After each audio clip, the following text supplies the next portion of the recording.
우리의 믿음보다 앞선 주님의 마음, 우리를 불쌍히 여기시는 주님의 은혜로 오늘도 예배의 자리에 섰습니다. 참 감사한 일이지요. 오늘 예배 전 우리 경배와 찬양 올려드리시면서 나 같은 죄인 살려주신 주님 감사합니다 라는 고백을 먼저 주님께 올려드리기 원합니다.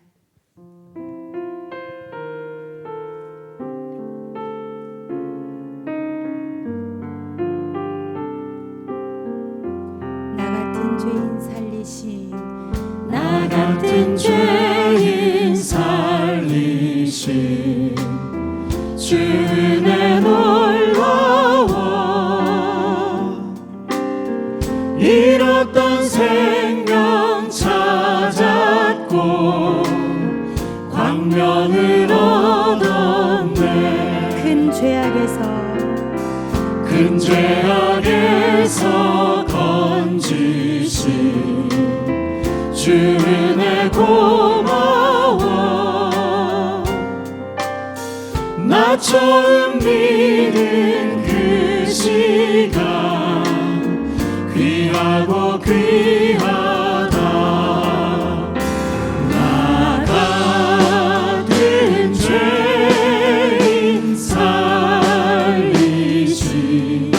주 은혜 놀라워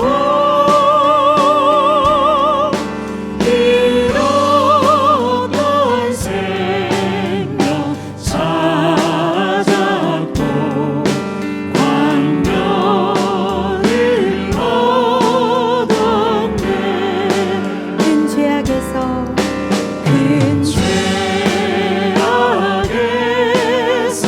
건지신 주 은혜 고마워. 나 처음 믿은 그 시간 귀하고 귀하다. 거기서 우리 영원히 주님의 은혜로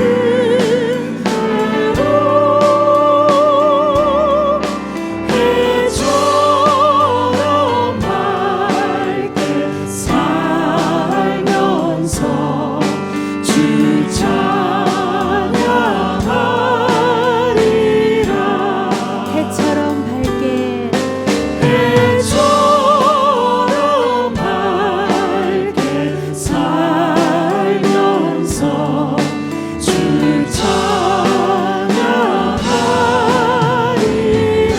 찬양하리라. 주님 감사하고 또 감사합니다. 내가 주인 삼은 주님을 또 찬양합니다. 우리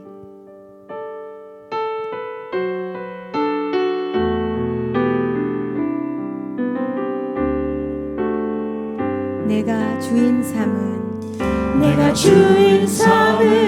모든 것 내려놓고 내 주 대신 주 앞에 나가 내가 사랑했던 모든 것 내려놓고 주님만 사랑해.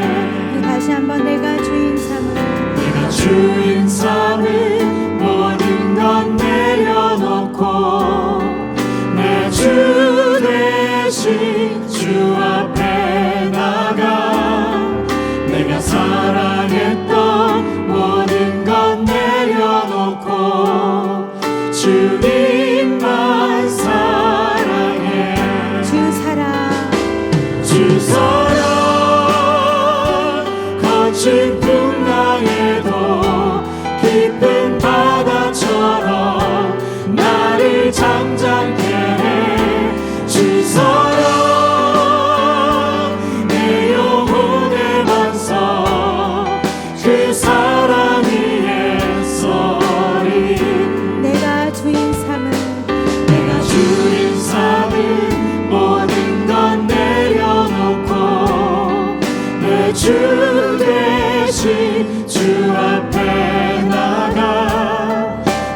사랑했던 모든 건 내려놓고 주님만 사랑해.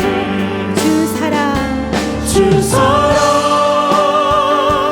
거친 풍랑에도 깊은 바다처럼 나를 잠잠케 해. 주 사랑 내 영혼의 반석 그 사랑 위에 서리. 그 사랑 위에 서리. 그 사랑 위에 서리. 그 사랑 위에 서리. 그 사랑 위에 서리.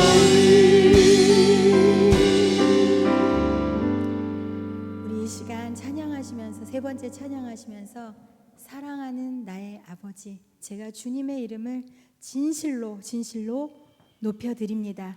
고백하시기 원합니다.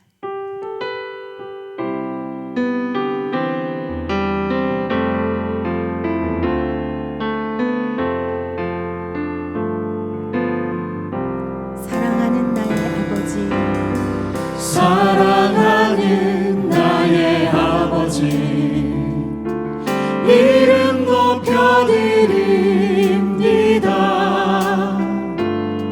주의 나라 찬양 속에 임하시니 능력에 주께 찬송하는 전능하신 하나님 찬양. 언제나 동일하신 주 전능하신 하나님 찬양. 영원히 다스리는.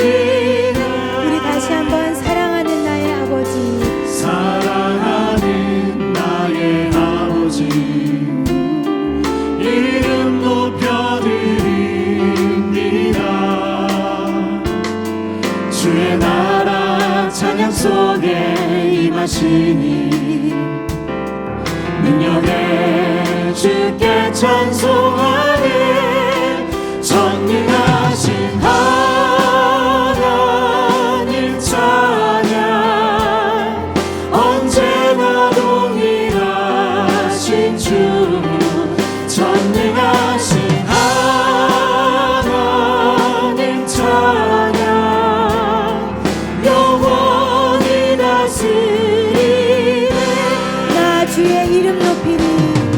나 주의 이름 높이리. 나 주의 이름 높이리. 하늘 높이 올린 깃발처럼 주의 이름 높이리. 목소리로 전능하신 하나님 찬양. 언제나 동일하신 주 전능하신 하나님 찬양. 영원히 다스리는 전능하신 하나님 찬양. 언제나 동일하신 주 전능하신 하나님 찬양. 영원히 다스리는. 더 큰 목소리로 전능하신 하나님 찬양. 언제나 동일하신 주 전능하신 하나님 찬양. 영원히 다스리네. 영원히 다스리네. 영원히 다스리네.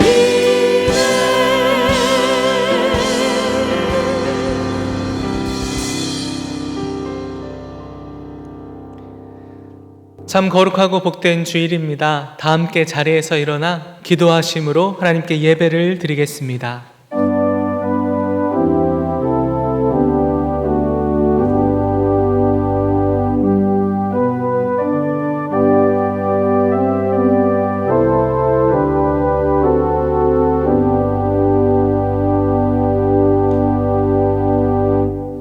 온 땅이여 하나님께 즐거운 소리를 낼지어다.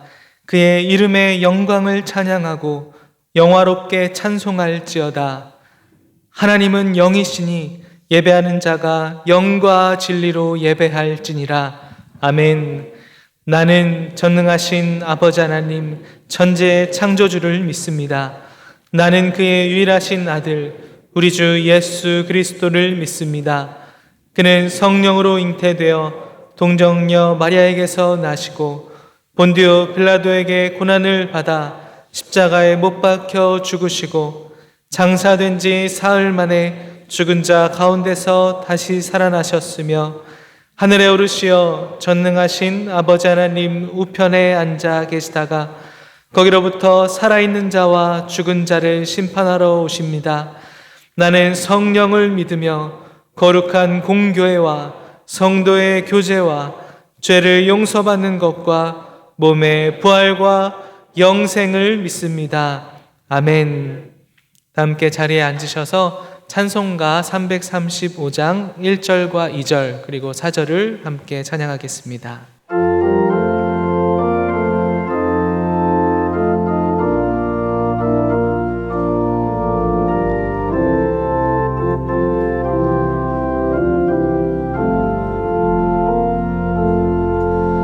크고 놀라운 평화가 내게 있네. 이 세상에는 없는 평화.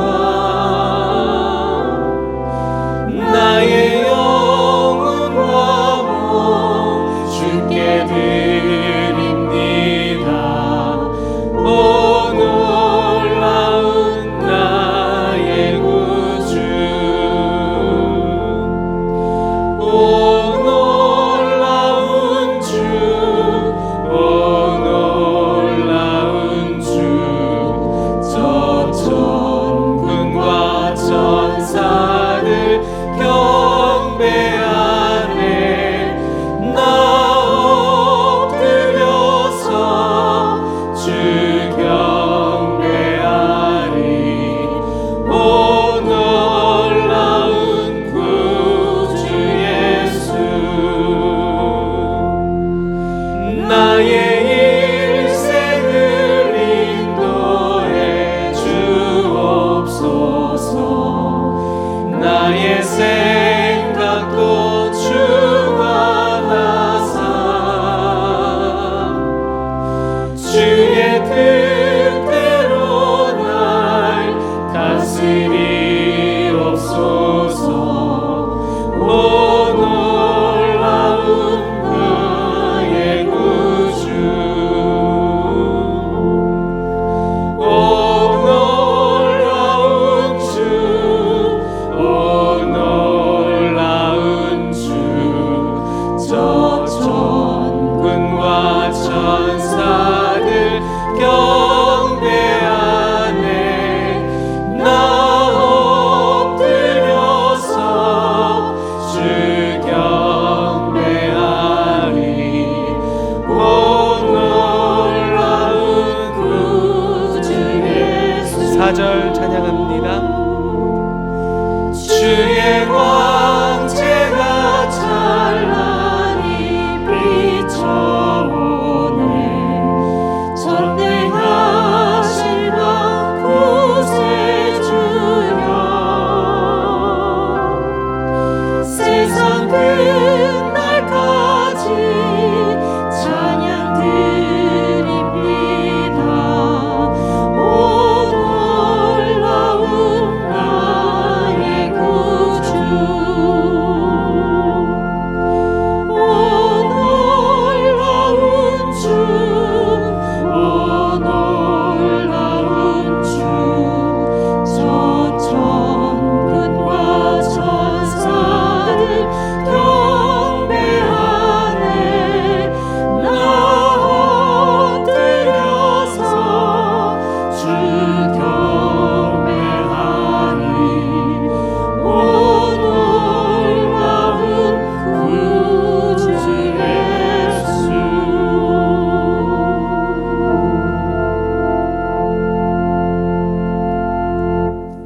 꽃들이 화사하게 피어있는 아름다운 계절에 하나님의 위대하심을 보게 하시고 은혜의 보좌 앞에 나와 예배드릴 수 있도록 우리의 삶을 인도하시는 하나님께 감사와 찬양을 올려드립니다. 아주 작은 바이러스로 인해 우리의 일상의 삶을 빼앗겨버려 말씀과 기도와 예배의 삶이 소홀하였음을 고백합니다. 예수 그리스도의 보혈로 정결케 하여 주시옵소서. 2020년 생명샘교회 주신 온 교회여 쿰 일어나라, 빛을 발하라, 기도 제목에 온 성도가 합심하여 나아갈 수 있도록 주께서 함께하여 주시옵소서. 코로나19로 보건 의료시설이 부족한 많은 나라들이 크게 어려움을 겪고 있습니다. 그리스도의 사랑으로 이들을 외면케 하지 마옵시고 세계가 감염병에서 속히 치유될 수 있게 하여 주시옵소서. 이 시간 경제적으로 혹은 질병으로 슬픔 가운데 있는 성도를 위로해 주시고 더욱 주님과 가까워지며 주님의 능력으로 치유케 하여 주시옵소서. 말씀을 전하실 담임 목사님께 성령의 기름 부음이 넘쳐 듣는 이로 하여금 은혜가 충만케 하여 주시옵소서. 몇 주간 교회 행사들이 멈추었습니다. 모든 교회 일정이 하루속히 정상적으로 회복케 하여 주시옵소서. 예배를 위해 준비한 손길들 축복하여 주시옵고 하나님을 향한 믿음의 열정이 우리 안에 항상 일어나게 하시고 나의 생각과 마음이 말씀 중심, 교회 중심의 삶, 기도하는 삶으로 인도하여 주시옵소서. 우리의 예배를 기쁘게 받으시는 하나님께 감사드리며 예수님의 이름으로 기도드립니다. 아멘.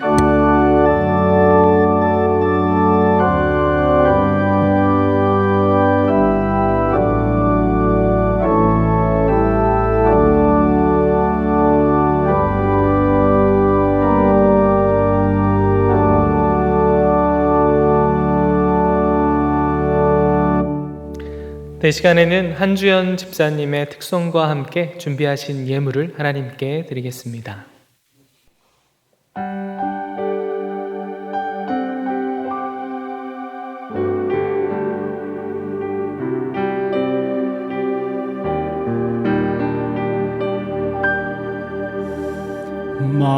마음이 지쳐서 기도할 수 없고 눈물이 빗물처럼 흘러내릴 때 주님은 우리 연약함을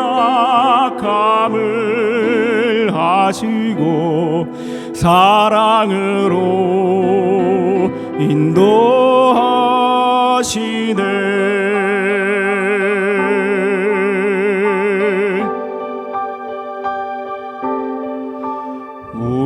우리의 마음이 지쳐 있을 때에 갈보리 십자가를 기억합니다. 주님은 우리 외로움을 아시고 우리 맘에 기쁨 주시리. 누군가 널 위하여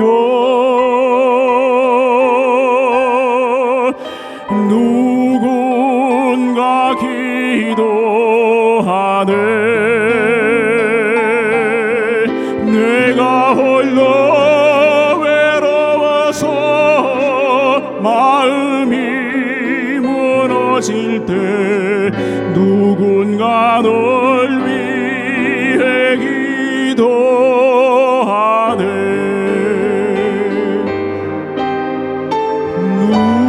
누군가 널 위하여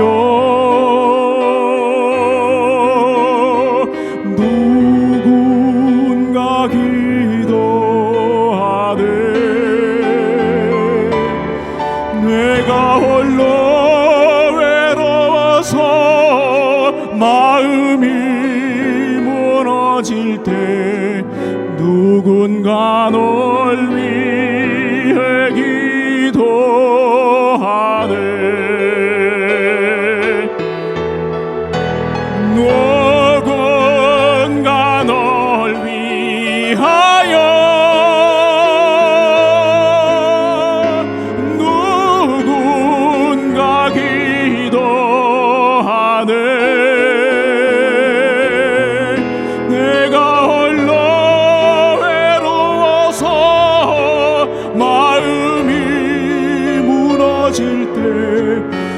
누군가 널 위해 기도하네. 누군가 널 위해 기도하네.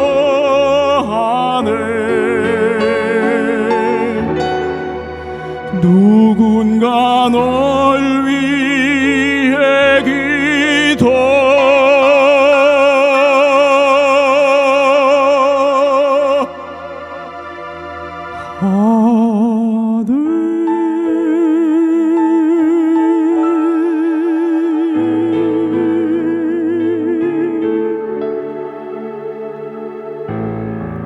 귀한 찬양을 받으신 하나님께 영광의 박수 올려드립시다.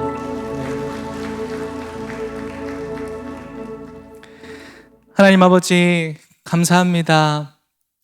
우리가 하나님께 예배할 수 있고 기도할 수 있음에 감사를 드립니다. 하나님, 누군가를 위하여 중보할 수 있고 누군가를 위하여 섬길 수 있는 귀한 특권을 주심에 감사를 드립니다. 하나님, 오늘도 구운 가루로 유향을 더하여 소금을 치며 최선의 것으로 주님 앞에 드립니다. 하나님, 모든 손길 가운데 주님께서 주님의 한량없는 샬롬의 복을 채워 주시옵소서. 하나님, 이 예물이 또한 화목제가 되어 많은 사람들이 살아나고 많은 사람들이 먹게 되고 많은 사람들이 일어나는 복된 역사를 일으켜 주시옵소서. 모든 예배와 영광을 받으실 주님을 찬양하며 예수 그리스도의 이름으로 간절히 기도합니다. 아멘.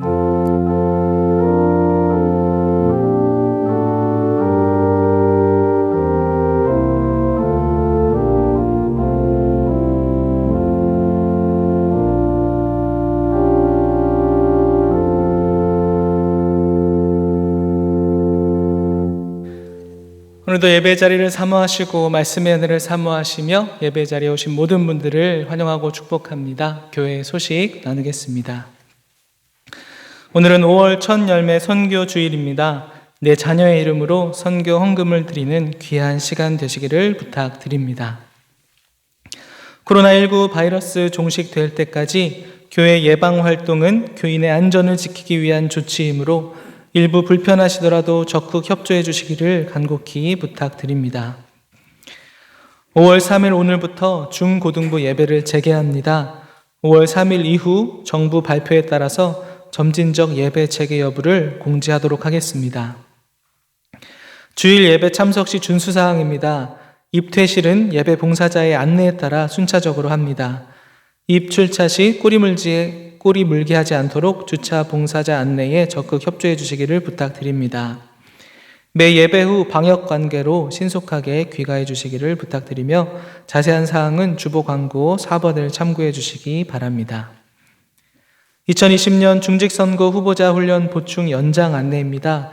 금요기도회가 부족하신 분들의 RTC 제출을 5월 말까지로 추가 연장합니다. 교인 동정입니다. 문경화 집사님 가정에서 장례 담례하셨습니다. 황예정 집사님 무인 아이스크림 가게 개업하셨습니다. 준비하신 예물은 들어오시면서 헌금함에 봉헌해 주시기 바랍니다. 우리 교회 새로 오신 새가족 여러분 모두를 주님의 이름으로 환영합니다. 함께 신앙생활하기 원하시는 분들은 노란색 자켓을 입은 새가족 위원을 찾으시면 친절히 안내해 드리겠습니다. 기타 교회 소식은 주보를 참고해 주시기 바랍니다.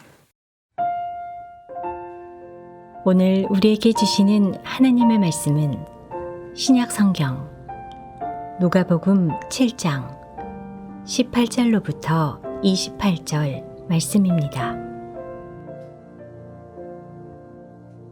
요한의 제자들이 이 모든 일을 그에게 알리니 요한이 그 제자 중 둘을 불러 주께 보내어 이르되 오실 그이가 당신이 오니까 우리가 다른 일을 기다리오리까 하라 하매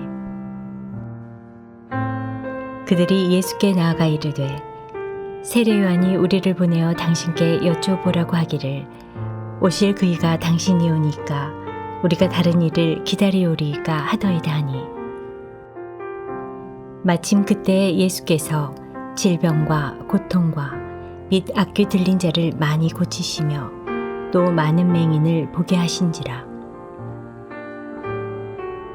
예수께서 대답하여 이르시되 너희가 가서 보고 들은 것을 요한에게 알리되 맹인이 보며 못 걷는 사람이 걸으며 나병 환자가 깨끗함을 받으며 귀먹은 사람이 들으며 죽은 자가 살아나며 가난한 자에게 복음이 전파된다 하라.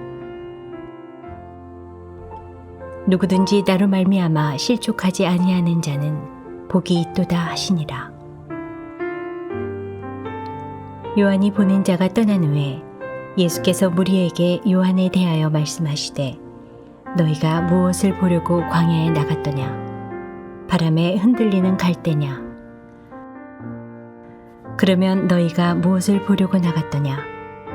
부드러운 옷 입은 사람이냐? 보라, 화려한 옷을 입고 사치하게 지내는 자는 왕궁에 있느니라. 그러면 너희가 무엇을 보려고 나갔더냐? 선지자냐? 옳다. 내가 너희에게 이르노니 선지자보다도 훌륭한 자니라. 기록된 바 보라, 내가 내 사자를 내 앞에 보내노니 그가 내 앞에서 내 길을 준비하리라 한 것이 이 사람에 대한 말씀이라. 내가 너희에게 말하노니 여자가 낳은 자 중에 요한보다 큰 자가 없도다. 그러나 하나님의 나라에서는 극히 작은 자라도 그보다 크니라 하시니. 아멘. 하나님께서 이 말씀을 통해 은혜 주시기를 원합니다. 샬롬. 참 반갑습니다. 옆 사람하고 인사 한번 하시죠. 참 반갑습니다. 이렇게 얼굴과 얼굴을 대면하고 보게 되니까 참 기쁘고 너무너무 반갑고 좋습니다.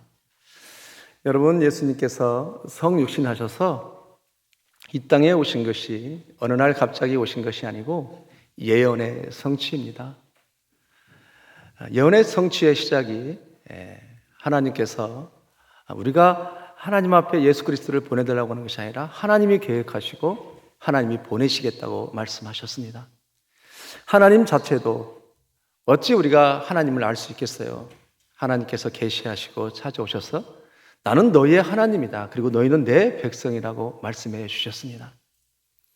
그리고 주님은 오셔서 우리에게 하나님의 백성으로 어떻게 살아야 되는지를 말씀해 주셨어요. 감히 우리가 어떻게 하나님 앞에 요구할 수 있겠습니까? 하나님이 말씀하셔야 되잖아요. 그래서 우리 주님이 이제 이 땅에 오신다라고 하나님이 말씀해 주셨습니다. 그리고 사람들은 그 메시아를 꿈꾸고 그 메시아를 기다리게 되었습니다. 그래서 백성들은 하나님의 계시에 따라서 각자 자기만의 메시아의 상이 있는 것입니다.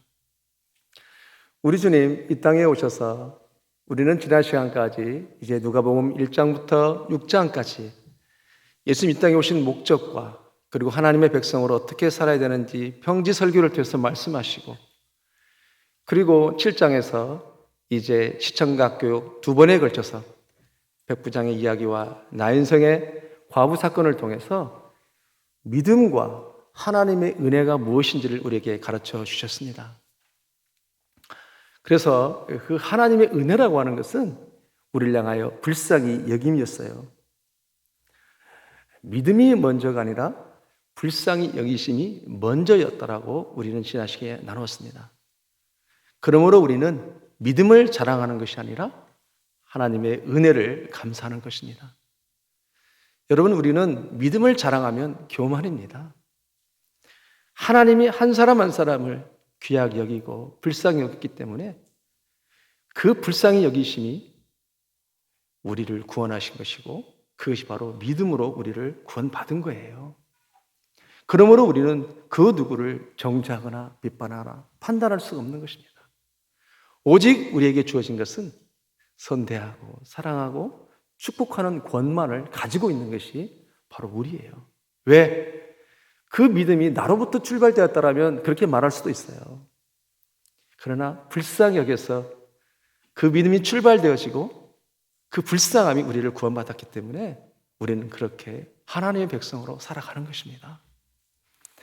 그래서 우리 한 사람 한 사람 인생 가운데 우리 주님이 기가 막힌 타이밍을 맞춰가면서 마치 나 인생의 과부를 찾아가듯이 찾아오셨어요. 이런 겁니다. 우리의 죽음의 행렬에 절박한 기가 막힌 타이밍을 맞추셔서 오셔서 우리 한 사람 한 사람을 그 청년을 통해서 우리를 건져냈다라고 하는 것을 우리는 지난 시간 말씀을 통해서 우리 주님이 우리에게 보여주신 것입니다. 자, 오늘 본문 7장 18절부터 28절까지는 누가복음 1장부터 7장까지 이 모든 것을 계획하시고 행동하신 이분이 누구시냐? 오늘 말씀을 통해서 그걸 말씀하셔요. 오늘 본문 18절에 뭐라고 말씀하셔요? 요한의 제자들이 이 모든 것을 그에게 알리되 그러죠. 예수님께서 그동안의 많은 이적과 기적과 또 설교와 행하심들을 요한의 제자들도 같이 들었던 거예요. 그래서 요한의 제자들은 그것을 요한에게 알리는데요. 지금 현재 요한은 어디에 있냐면 감옥에 갇혀 있는 상태입니다. 누가복음 3장 20절을 보면 그가 감옥에 있죠. 헤롯 대왕이 불륜을 저지름으로 인해서 그것을 고발할 때 죄를 더하여 그를 감옥에 가두었다. 이렇게 성경은 표현하고 있습니다. 요한의 제자들은 예수님에 대해서 그 스승 요한에게 뭐라고 얘기를 했냐면요. 예수님의 행적에 대해서 얘기합니다.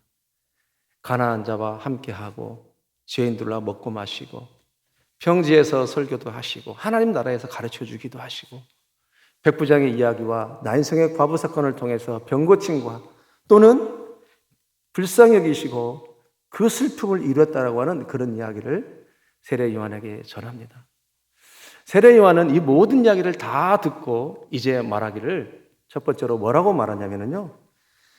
그 제자 중 둘을 불러 죽게 보내어 말하기를 오실 그이가 당신입니까? 라고 19절부터 20절에 묻습니다. 우리 한번 같이 읽어볼까요? 시작.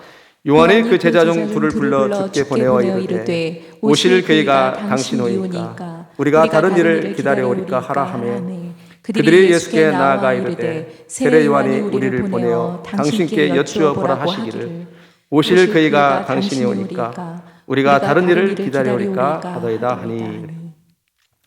여러분, 세례 요한은 그 모든 이야기를 듣고 제자들을 보내서 오실 이가 당신입니까? 아니면 다른 사람을 기다려야 된다라고 왜 물었을까요?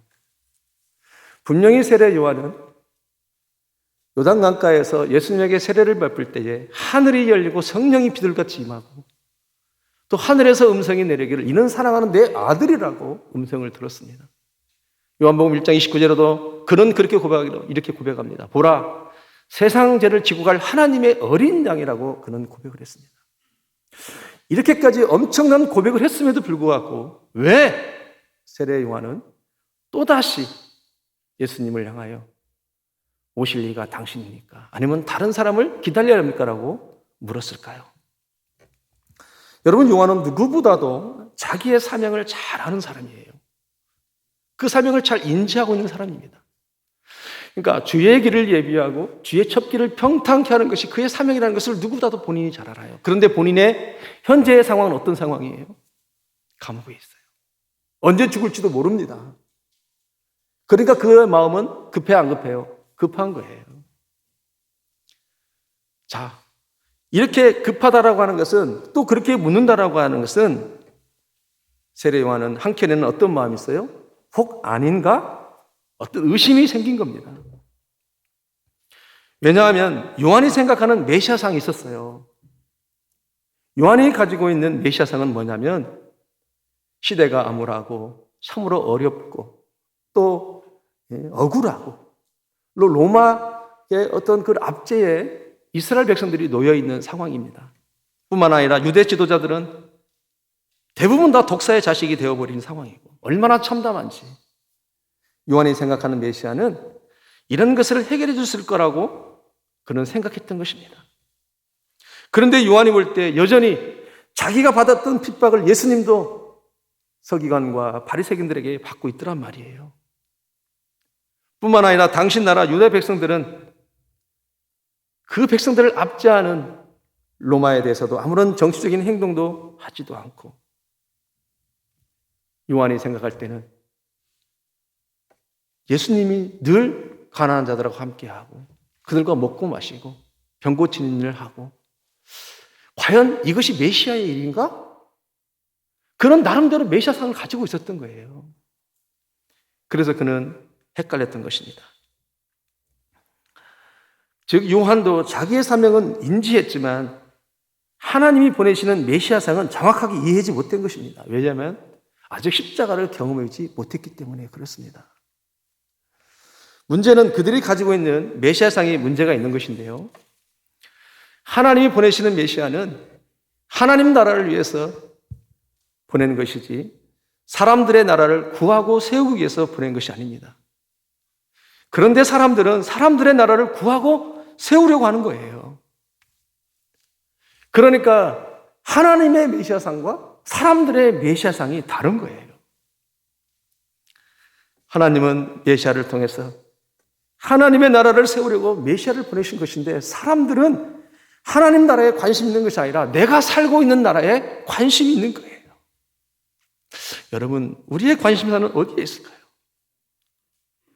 그 위대한 요한도 헷갈렸는데 혹시 우리도 헷갈리고 있는 것은 아닌지 모르겠습니다. 오늘 이 놀라운 말씀을 통해서 하나님이 보내시는 메시아상과 우리가 생각하는 메시아상을 찾아가는 그 놀라운 축복이 있기를 주의 이름으로 축복합니다. 이제 요한의 제자들은 예수님에게 왔습니다. 그때 마침 21절과 22절에 보니까 예수님이 오신, 하나님 보내신 메시아상의 목적과 그런 모습들을 그에게 보내줍니다. 일부러 보여주려고 했던 건 아닌데 그들이 왔을 때 마침 그걸 봤다고 얘기해요. 우리 21절, 22절 함께 합니다. 시작. 마침 그때 예수께서 질병과 고통과 및 악귀 들린 많이 고치시며 또 많은 맹인을 보게 하신지라. 예수께서 대답하여 이르시되 너희가 가서 보고 들은 것을 요한에게 알리되 맹인을 보며 못 걷는 사람이 걸으며 나병 환자가 깨끗함을 받으며 귀먹은 사람이 들으며 죽은 자가 살아나며 가난한 자에게 복음이 전파된다 하라. 아멘. 여러분, 예수님은 마침 예수님이 행하시는 그 모든 것을 보고 그들에게 말하기를 너희들이 보고 들은 것을 요한에게 전하라 이렇게 얘기를 해요. 여러분, 한 절로 써서 그렇지 그 자리가 어떤 자리였을까요? 나병 환자가 고침을 받고 악귀가 떠나가고 고통과 아픔 있는 자들이 회복되어질 때, 또 죽은 자가 살아나고 가난한 자들에게 복음이 전파되어질 때 그 현장은 어땠을까요? 엄청났을 것입니다, 여러분. 와, 나도 고침을 받았다. 저기서도 나도 나음을 받았어요. 나 인생에서 그 한 사람이 죽었다가도 살아났을 때 엄청난 역사들이 보았잖아요. 그 현장을 본 거예요. 그래서 너는 보고 들은 것을 가서 말하라 그렇게 얘기를 합니다. 여러분, 예수님이 성육신하셔서 이 땅에 오셨지만 예수님께서 이 땅에 살려고 오신 것이 아니잖아요. 우리를 고쳐서 하나님 나라를 살게 하려고 오신 거예요. 이것이 하나님이 보내신 메시아 사상입니다. 그러니까 그들의 사상과 하나님의 사상이 다르니까 부딪힐 수밖에 없는 거예요. 요한도 결국 하나님의 나라까지는 이해를 못했어요. 다만 세례와 자기 사명의 인식은 했지만 하나님 나라 사상, 하나님 나라 이해가 그에게 충분하지 못했어요. 여러분, 이 시간 여러분에게 도전합니다. 세례보다도 자기 사명 인식보다도 더 중요한 것은 뭐냐면요, 하나님 나라 사상, 하나님 나라 이해예요. 그 어떤 것보다도 하나님 나라보다도 앞설 것이 없습니다. 목적이 하나님의 나라인데, 주님이 오셔서 목적이 하나님의 나라인데, 여러분, 세례와 자기 사명의 인식으로 끝난다는 건 의미가 없는 거잖아요. 하나님 나라가 목적이 있고 그것이 중요하기 때문에 세례도 필요한 것이고 사명도 필요한 거예요. 근데 요한은 세례까지도 베풀고 백성들에게 회개를 촉구했고 뿐만 아니라 사명인식도 너무너무 잘했어요. 그러나 그는 하나님 나라까지 이해를 못했습니다. 여러분, 이 말씀을 통해서 우리에게 주시는 메시지는 뭐예요? 하나님의 사상과 하나님이 보내시는 메시아 사상과 나의 메시아 사상이 같냐라는 거예요. 아니, 같아야 된다라고 우리에게 도전해 주신 말씀입니다. 내가 가지고 있는 메시아 사상은 중요한 것이 아닙니다. 하나님이 말씀하신 기록되어져 있는 예수님 자체가 메시아가 되어야 된다는 거예요. 나의 문제, 그것이 가정의 문제든 경제적인 문제든 내 문제를 해결해 주어야 메시아가 아니라 어떤 것도 상관없이 예수님 자체가 메시아가 되어야 된다는 거예요. 우리는 은연중에 메시아는 나의 문제를 해결해야 된다는 생각을 가지고 있습니다. 그러나 그것과는 상관없이 하나님이 보내신 그 메시아상은 여러분, 내가 맞춰야 되는 거예요. 내가 바라는 예수를 만나는 것이 아니라 하나님이 보내시는 예수를 만나야 됩니다. 만약 내가 생각하는 예수는 이래야 된다라고 설정을 한다면 여러분, 도리어 자기 생각에 본인이 걸려 넘어지는 거예요. 예수님을 만나기가 어렵습니다. 여러분, 거기에 걸려 넘어져서 지금은 교회에 나오지 않는 사람들이 어마어마해요. 적어도 내가 생각하는 메시아는 내 삶에 이렇게 돼야 돼 라고 하는 설정을 가지고 있다가 그것이 이루어지지 않으면 하나님이 보내시는 메시아상과 내가 관하는 메시아상이 다르기 때문에 부딪히기 때문에 그것 때문에 교회 안 나오는 사람이 얼마나 많은지 모릅니다.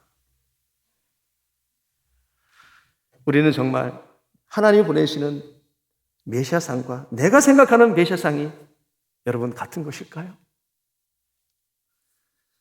여러분, 이것이 우리의 기도 제목이 되어야 됩니다. 많은 우리의 삶의 기도 제목이 있지만 하나님이 보내시는 메시아상과 내가 추구하고 있는 믿음으로 따라가는 그 메시아상이 같기를 원합니다. 같기를 원합니다.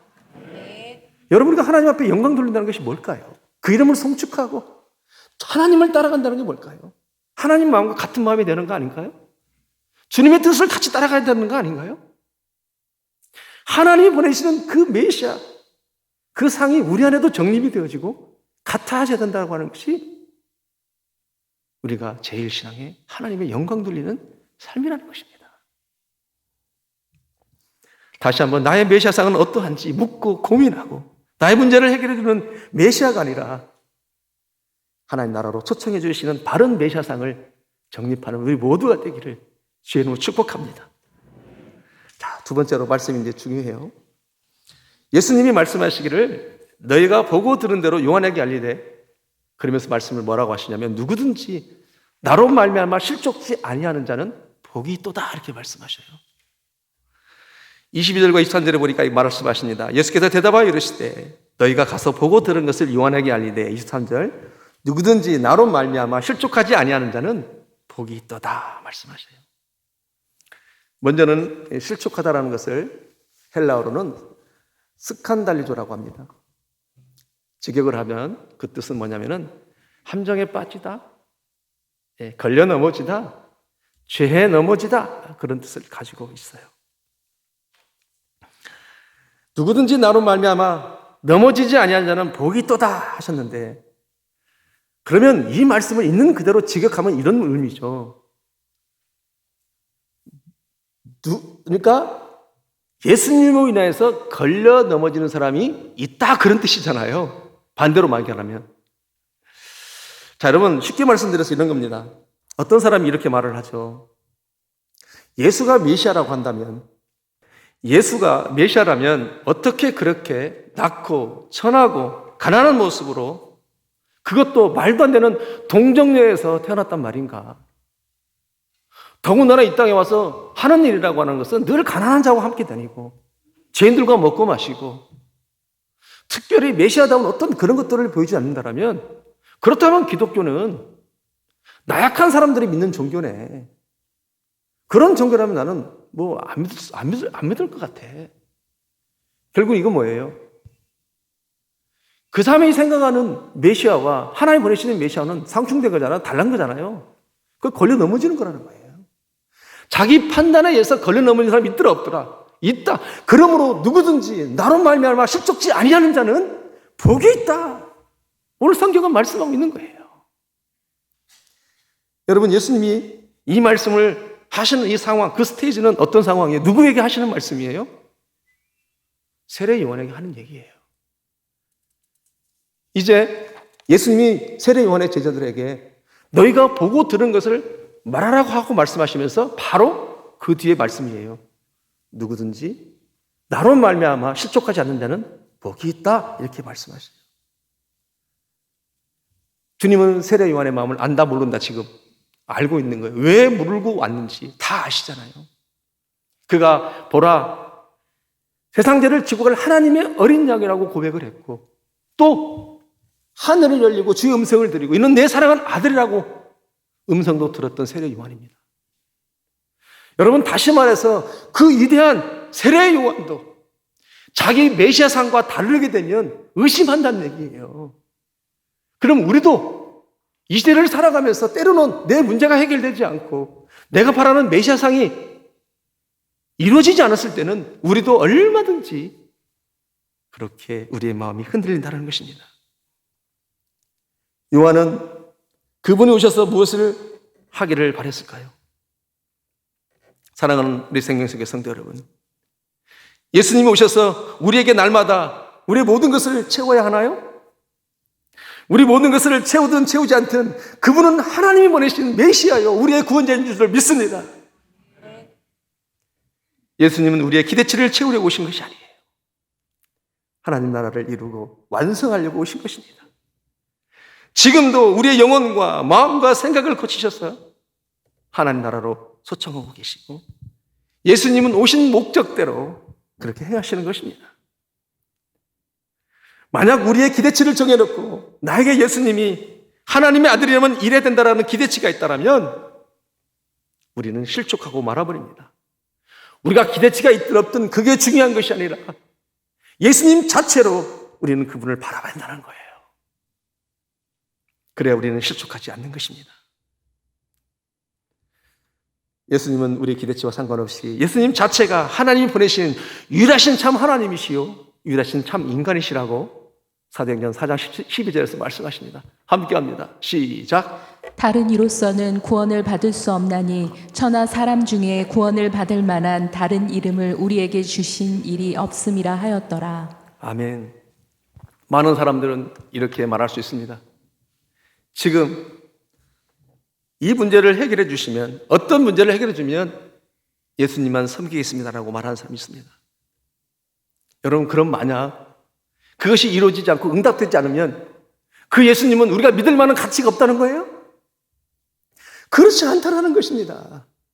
우리는 스스로 우리의 삶의 메시아상을, 그림을 그려놓고 그거하고 맞지 않으면 걸려 넘어진다는 거예요.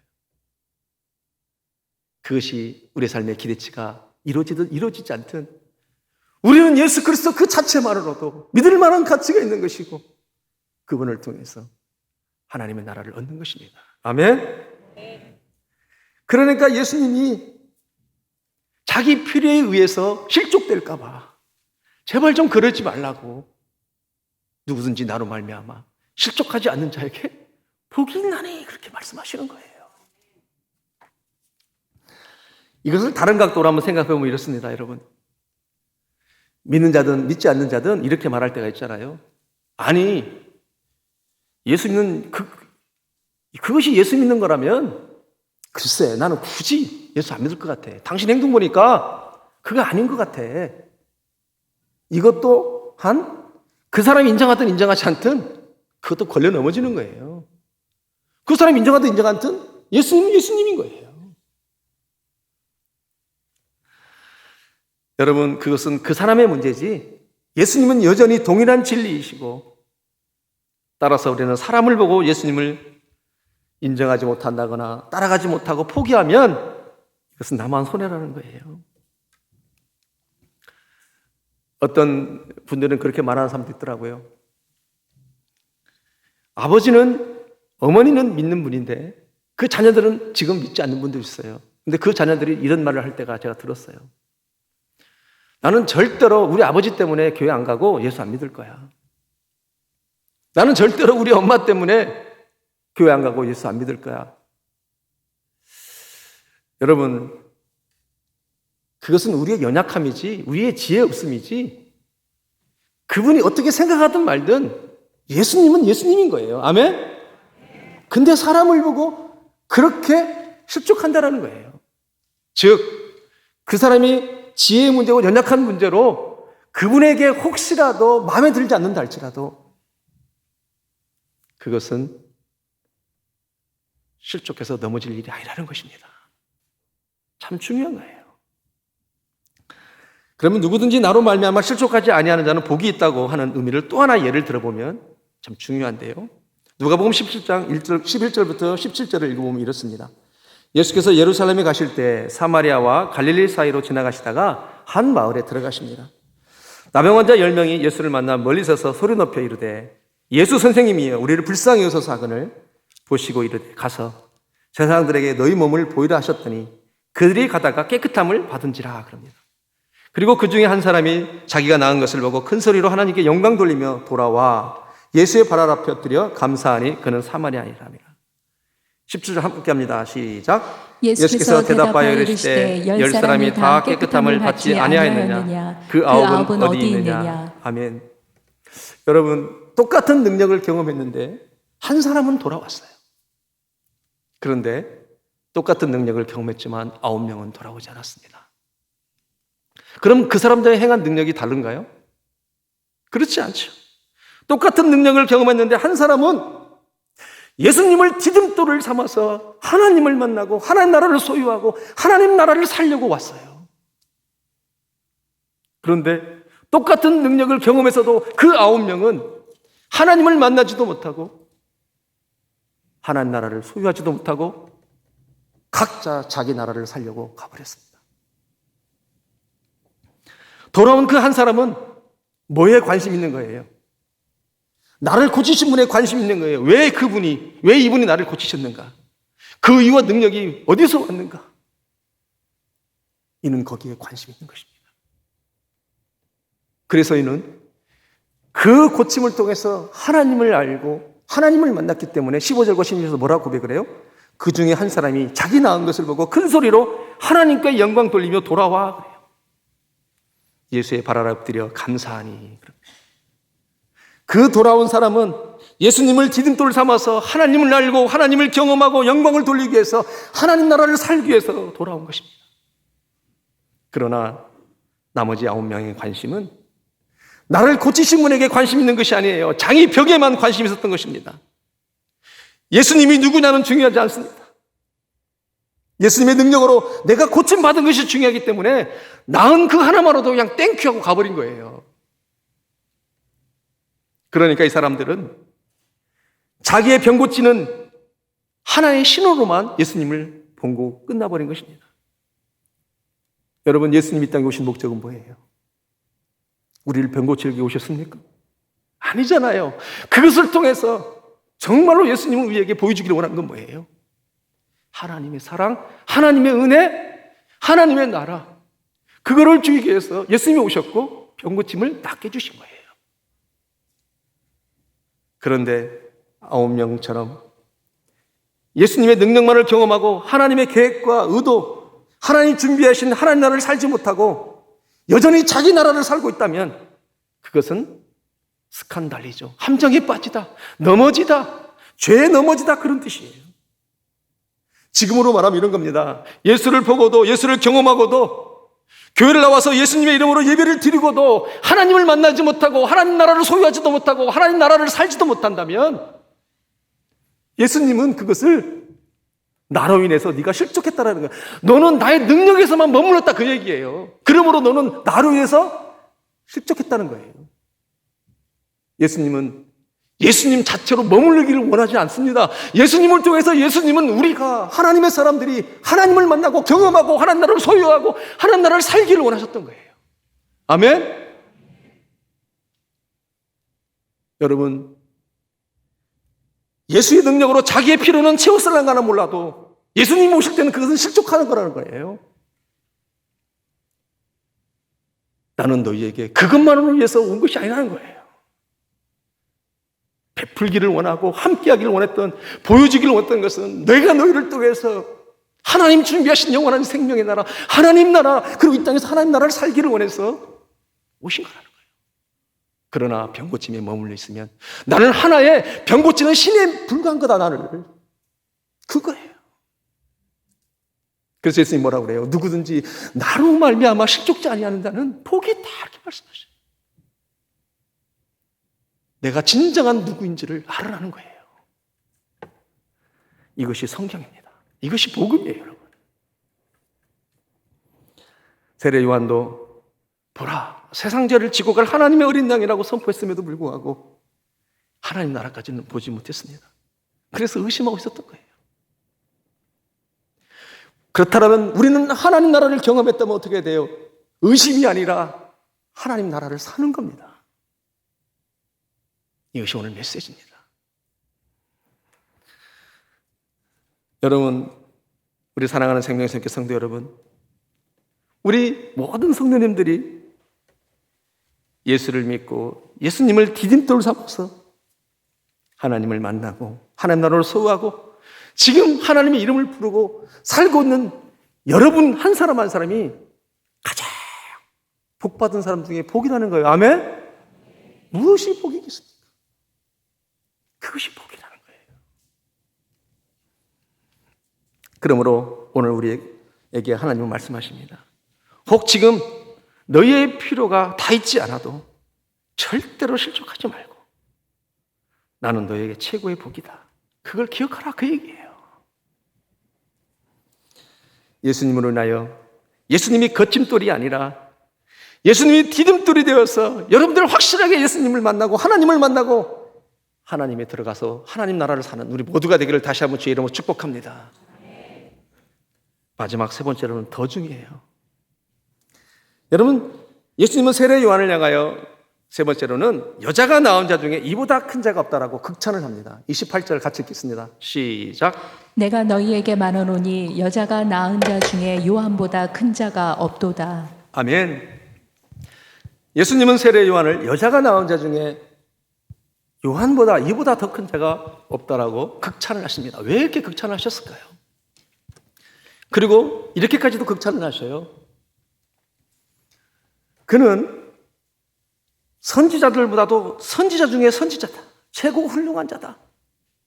그렇게 오늘 본문 26절에서 말씀하셔요. 그러면 너희가 무엇을 보려고 나갔더냐? 선지자냐? 옳다. 내가 너희에게 이르노니 그는 선지자보다 훌륭한 자다. 또 하나님은 그를 극찬한 이유가 있어요. 광야에서 회개하라. 천국이 가까웠느니라. 광야에서 외치는 자였고 이 외친다라고 하는 것을 이미 이사야서 40장 3절에서 광야에 외치는 자로 예언되었던 존재입니다.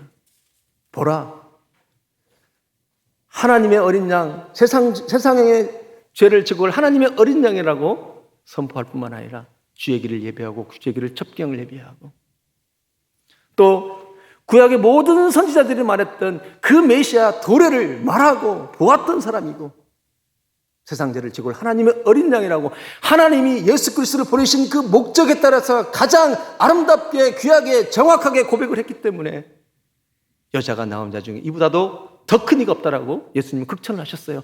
그런데 더 놀라운 것은 28절에 뭐라고 말해요? 그러나 이 세례 요한보다도 더 큰 자가 있다라는 거예요, 여러분.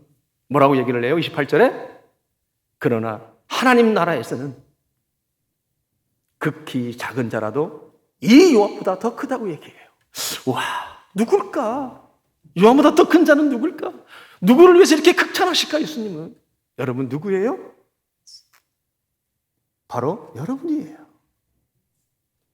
세례 요한은 아무리 위대하고 아무리 위대한 선지자라고 할다 할지라도 그는 구약 사람이에요. 십자가 부활 승천을 경험하지 못했던 사람입니다.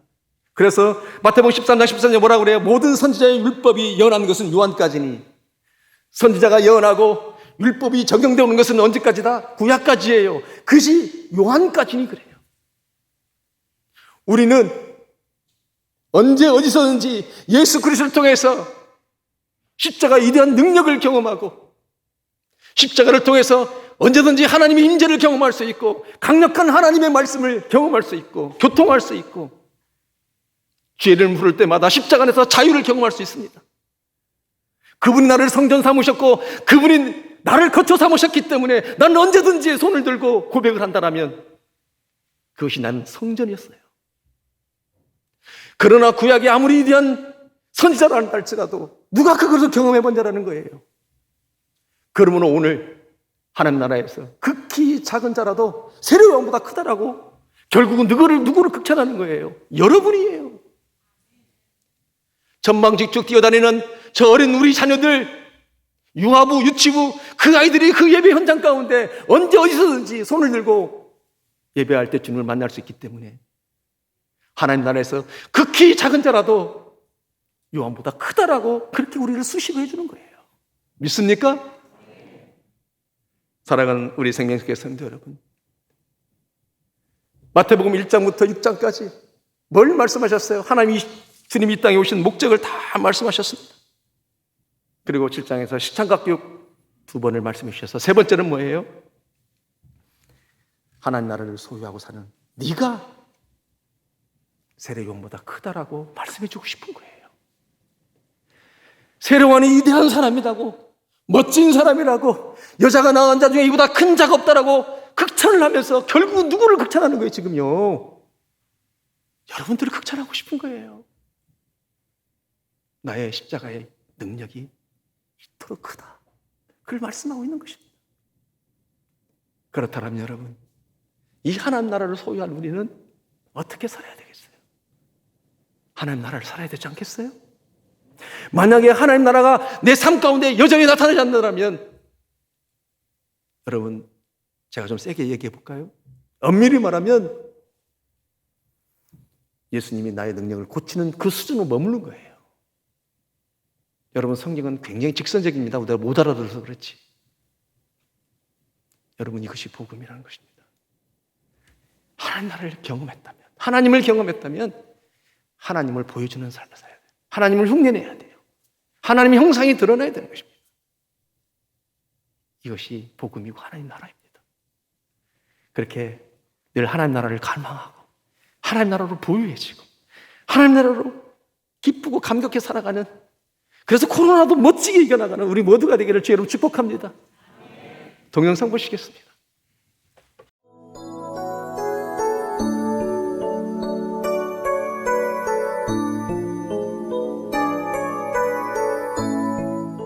네, 안녕하세요. 22살 최선봉이라고 합니다.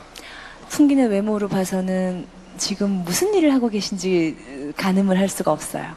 네, 그냥 막노동하고 있습니다. 네. 지원서를 보니까 최성봉 씨 가족상에 아무도 기재가 되어 있질 않아요. 제가 3살 때 고아원에 이렇게 맡겨졌는데요. 5살 때 고아원에서 구타를 맞아가지고 도망쳐 나왔어요. 그러고서는 그럼 어떻게 사셨습니까? 고아원에서 나오셨으면? 5살 때부터 그냥 껌 같은 거 팔면서 바카스나 이런 거 팔면서 그냥 뭐 그렇게 생활을 했고요. 10년 정도. 누군가와 같이 생활을 했나요? 아니요, 혼자. 혼자 5살 때부터? 네. 거의 한 10년 동안 그렇게 살았어요. 자는 곳은 그냥 계단이나 이렇게 화장실, 공동 화장실이나 이런 데서 10년 동안 거기서 이렇게 뭐 하루살이처럼. 나이트에서 껌 팔면서 이렇게 어떤 사람이 성악하는 걸 봤어요. 근데 나이트는 되게 뭐 신나는 노래만 하는데 거기서 나이트 진지하게 하는 모습에 그 매료가 돼서 그때부터 좋아했어요. 하루살이처럼 계속 살았다가 처음으로 좋아했던 게 음악이어서 그냥 좋아해요. 네.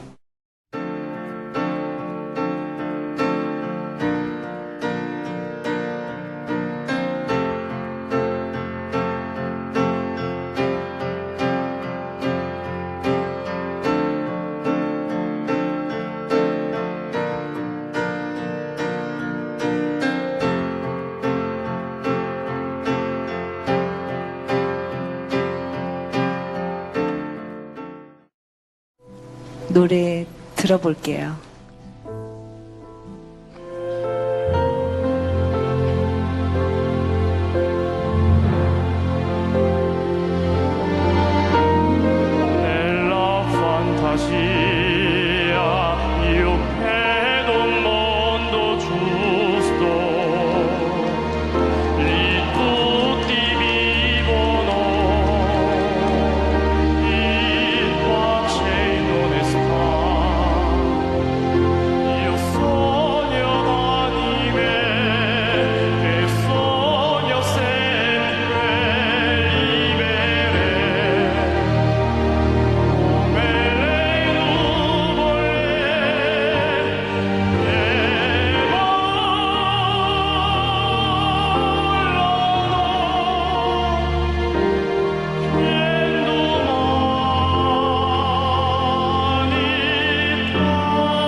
그 아이는 죽을 수밖에 없었습니다.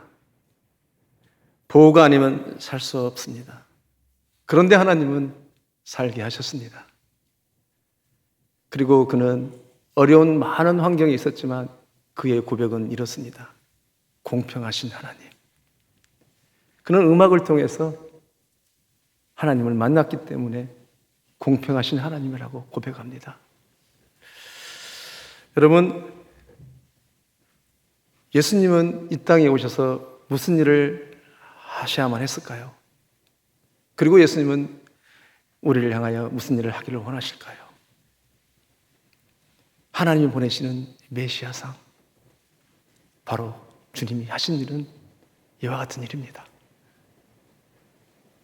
하나님이 보내시는 메시아상과 내가 기도하고 갈망하는 메시아상이 같기를 주의로 축복합니다.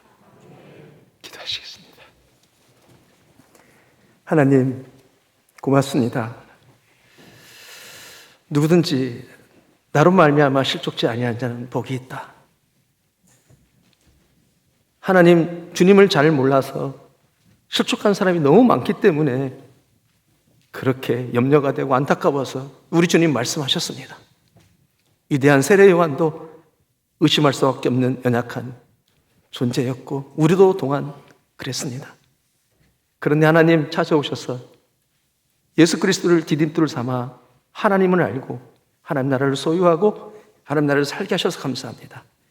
정말로 하나님 나라 입술로만 외치는 자가 아니라 삶으로 살아가게 하여 주시옵소서. 예수님의 이름으로 기도합니다. 하나님의 사랑, 눈물에 주님의 눈물 찬양하시겠습니다.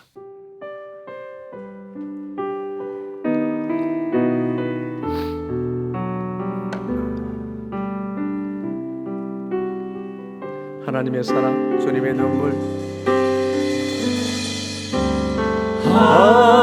하나님의 사랑, 주님의 눈물, 온 세상이 하여 잃어버린 영혼 찾아 오신 주님, 지금도 우리를 사랑해.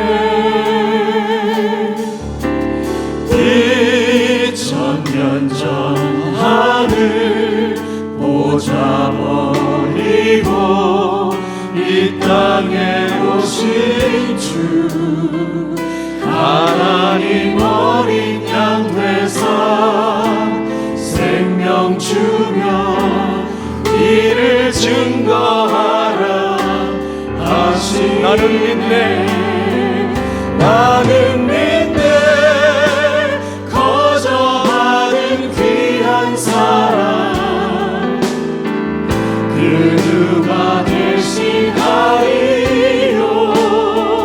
나의 생명 다할 때까지 그 사랑을 전하리라. 하나님의 사랑, 주님의 눈물, 온 세상이 하여 잃어버린 영혼 찾아 오신 주님, 지금도 우리를 사랑해. 2000년 전 하늘 보좌 버리고 이 땅에 오신 주, 하나님 어린 양 되사 생명 주며 이를 증거하라 하시네. 나는 믿네, 나는 믿네. 거저받은 귀한 사랑, 그 누가 대신하리요. 나의 생명 다할 때까지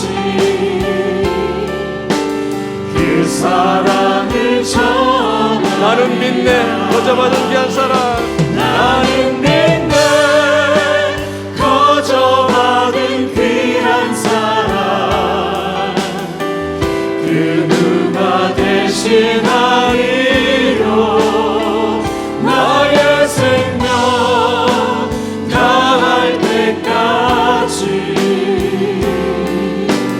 그 사랑을 전하리라.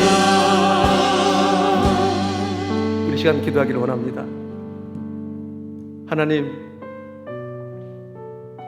예수님이 오셔서 예수님이 아는 거로만 우리가 그치는 것이 아니라 예수님을 디딤돌을 삼아서 그 예수님의 십자가의 희생을 내어줌으로 말미암아 하나님의 사랑을 알게 하기를 원하시고, 그러므로 하나님 나라를 소유하기를 원하시고 하나님 나라를 살기를 원하시는 우리 주님, 그래서 기가 막힌 타이밍을 맞춰서 우리에게 찾아오셨습니다.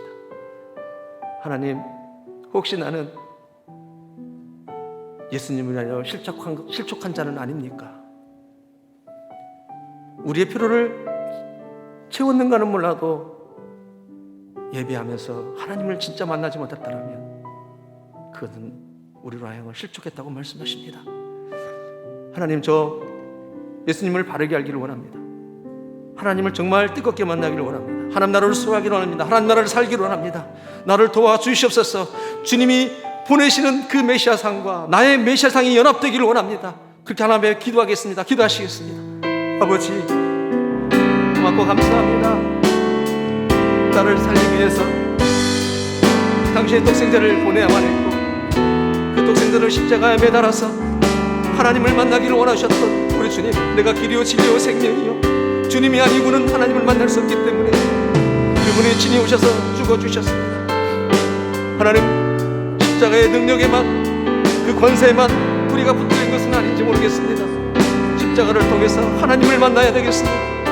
하나님, 십자가를 통해서 하나님 나라를 소유해야 되겠습니다. 십자가를 통해서 하나님 나라를 살아야 되겠습니다. 하나님이 보내시는 그 메시아상과 우리의 메시아상이 하나 되시길 원합니다. 함께하여 주시옵소서. 도와주시옵소서. 또 하나님, 우리 생명의 모든 성도들 한 사람 한 사람이 하나님, 이 하나님의 그 놀라운 계획과 뜻을 기억하게 하여 주옵시고, 아버지, 진지하게 묻고 나갈 수 있는 우리 모두가 될 수 있도록 도와주시옵소서. 세례요한보다 크다고 극찬을 해주셨습니다.